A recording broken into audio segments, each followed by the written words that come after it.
just passed the castle at 585.2, and we're coming up on 586.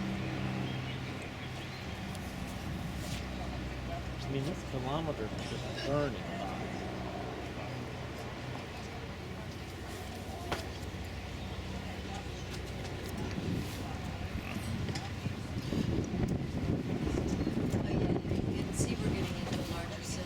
Yeah. Here we are on the other side at 586.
Ladies and gentlemen, if you're thinking of trying a local beer this afternoon while we're in Koblenz, we are passing right now on our left-hand side the local brewery. You can see it there at Koblenz. So if you fancy trying one of their local brews, that might be a name to remember. Koblenz.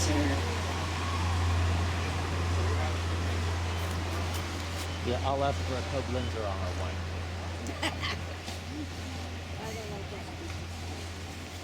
Yeah, give me one of them Koblenz. Yeah, I'll have a red.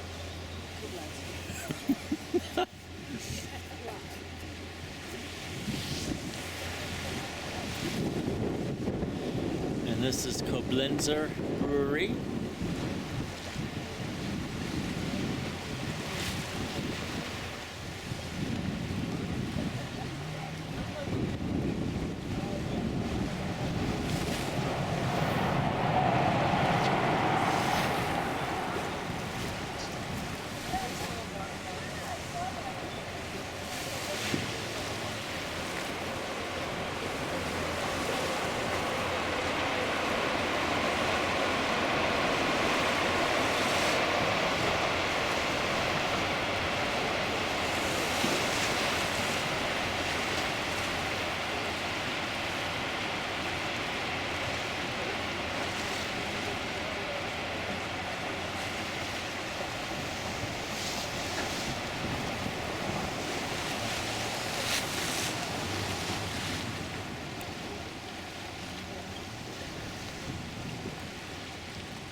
Well, ladies and gentlemen, you might be able to see that the captain's just brought down the wheelhouse a little bit. We've got our first bridge. We haven't seen any bridges, I'm sure you've realised, as we've been sailing from Rudesheim this morning. In fact, back upriver, the first bridge is at Wiesbaden, and we're coming up now to the Koblenz Bridge, which is 80 kilometers between these two bridges. So the only way for people to get to the opposite side between those two bridges is of course to use those local ferries. We did see some ferries, car ferries, as we were making our way downriver today, you might have noticed them, and also by Rudesheim. But the other bridge, the upriver, the only bridge from here will be at Wiesbaden.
These are such cute little tables. Mm-hmm.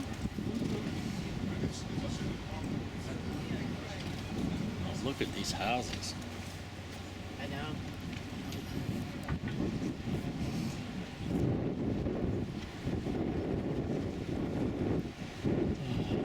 Oh, wow.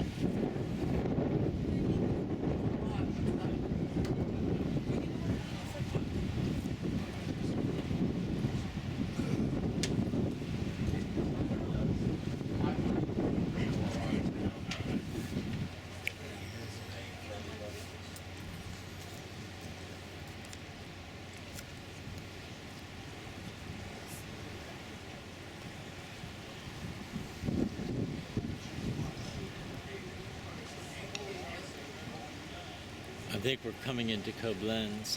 We're approaching Koblenz.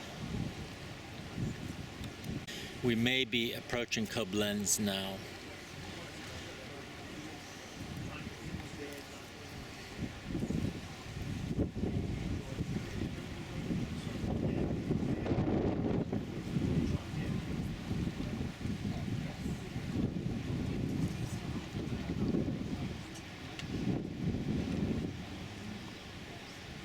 Well, we're here at kilometer 590.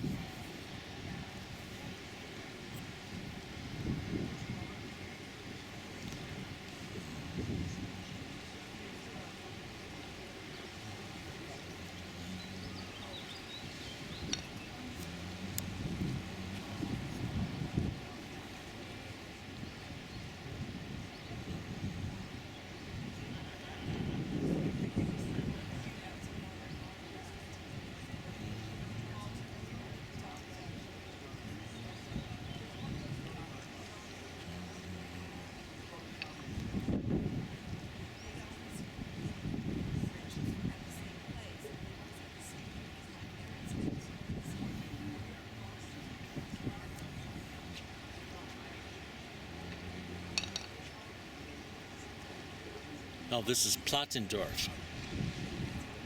We've been looking at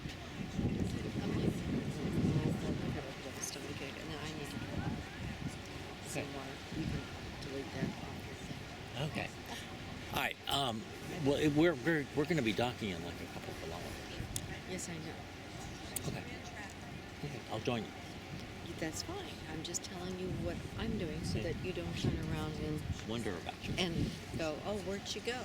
Okay. Although you may do that because you don't remember what I'm talking about. I know you're going to the room.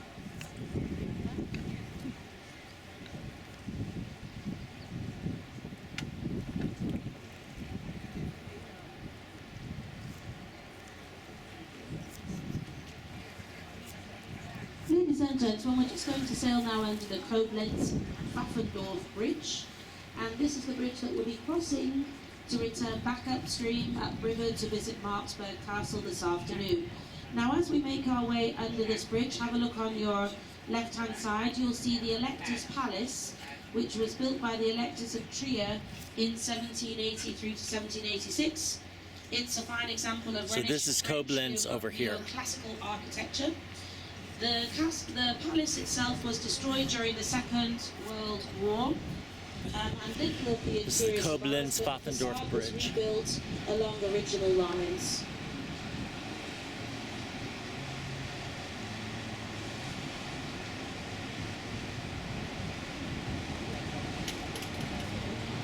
Well, ladies and gentlemen, we're now officially entering the city of Koblenz with a population of 118,000 inhabitants. The city derives its name from the Roman castrum and confluentia, meaning the castle at the confluence. Already from Roman times, it was an important crossroads and funneled trade from the Rhine down into Trier and the Roman province of Gaul. And it's always been a major wine handling city. During the Middle Ages and after, the Electors of Trier preferred Koblenz as their residence, so that they could better control traffic on both the Rhine and the Moselle River. The revolutionary French armies occupied the city in 1794, and it was incorporated into France. The France embellished the town and laid out the fine promenades that we'll see along the Rhine and Moselle River. Over 80% of the city was destroyed by Allied bombing raids in the Second World War, but some of the past glories did survive, and it has also been lovingly restored.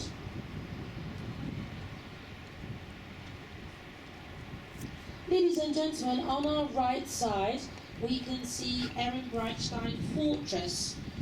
It's a massive structure and one of the strongest of its kind in Europe, built in 1815 by the Prussians. It houses nowadays the National Collection of Monuments to Technology. There's a youth hostel, various restaurants. They have changing displays and events there. It stands 118 meters above the Rhine and can be reached by this cable car that you can see. The gondolas passing over the Rhine and making their way up to Ehrenbreitstein Fortress. So that might be something nice to do this afternoon, either after you've been to Marksburg, or perhaps if you're not coming along, you might like to pop over there.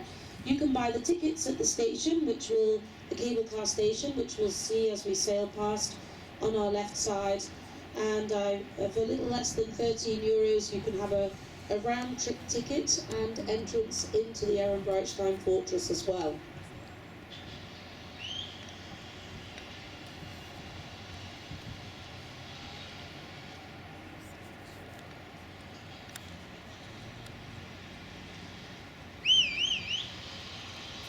Well, ladies and gentlemen, I guess you've already spotted above the treetops on our left side this massive equestrian statue that stands on a tongue of land that is known as the Deutsches Eck, or German corner.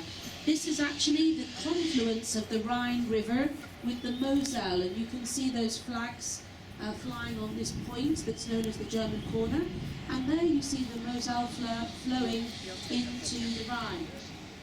The massive statue is of Emperor Wilhelm I sitting on horseback.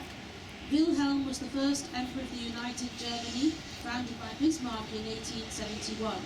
Bismarck had united the Germans by the simple but effective method of finding a common enemy, France. Paris was taken and the Germans retook Koblenz, which had become French after the French Revolution.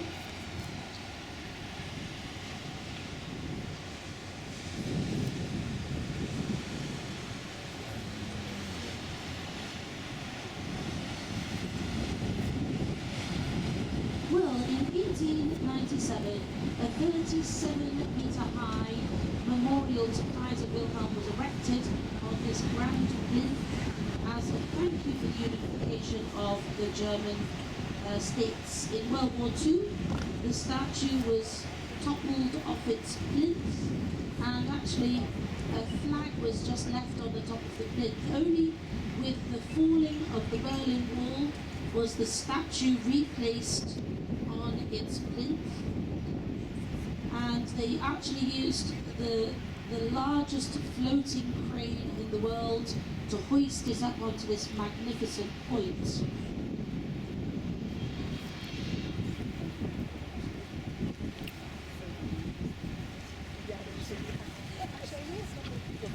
So now you can see that we're coming into our berthing position, which will be right there at the dock. You can see in front of us by kilometre 5 marker 592. So the captain's turning the vessel right now. You'll get a super view of that wonderful equestrian statue. You might like to walk down there later on this afternoon. You can see the 16 flags of the 16 states of Germany, with the German flag flying right at the end of this point, which is known as the Deutsches Eck, the German corner. And there you can see the Moselle flag flowing into the Rhine. Other points of interest, well, you can also see pieces of the Berlin Wall. There are 3 white slabs with what just look like regular cement or concrete. These are in fact pieces of the Berlin Wall, and with the 4 corridor pieces positioned throughout the whole of Germany, major cities as a memorial. Can't close your business. Well, we're busy in this. We can't close the store. They all accept. They're not the ones running. It's our clients. Service, everything.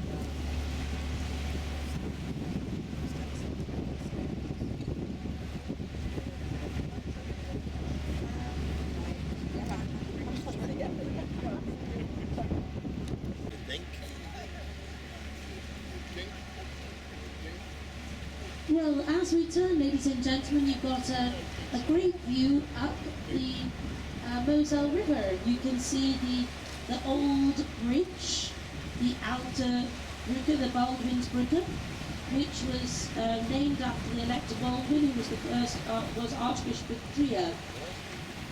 This bridge construction began in 1337. It wasn't completed until 1420.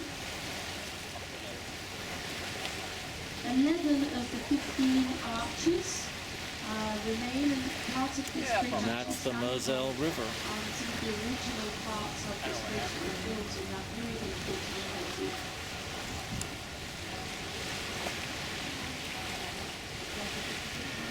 You can also spot, if you look, you can see the difference in the two colours of the river. You can see the sort of the lighter colour of the Rhine and the darker chocolatey colour, opaque colour of the Moselle River. Wow. So that's perhaps a nice walk this afternoon, either up to Marksburg, perhaps to make your way down to the German corner and then up the bank of the Moselle River into the centre of town. You really can see that. Of interest, the deep crown peculiar, the Church of Our Lady.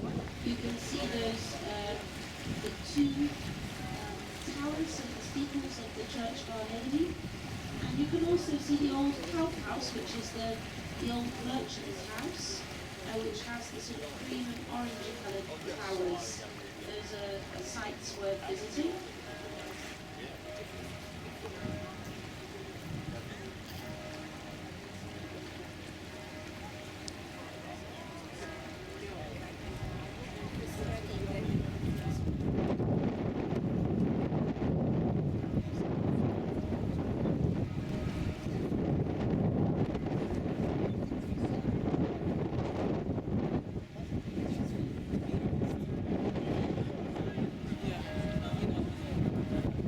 Well, ladies and gentlemen, as we're coming into our docking position, I would like to thank you for your attention. 5 minutes to where our motor coaches will be waiting for us.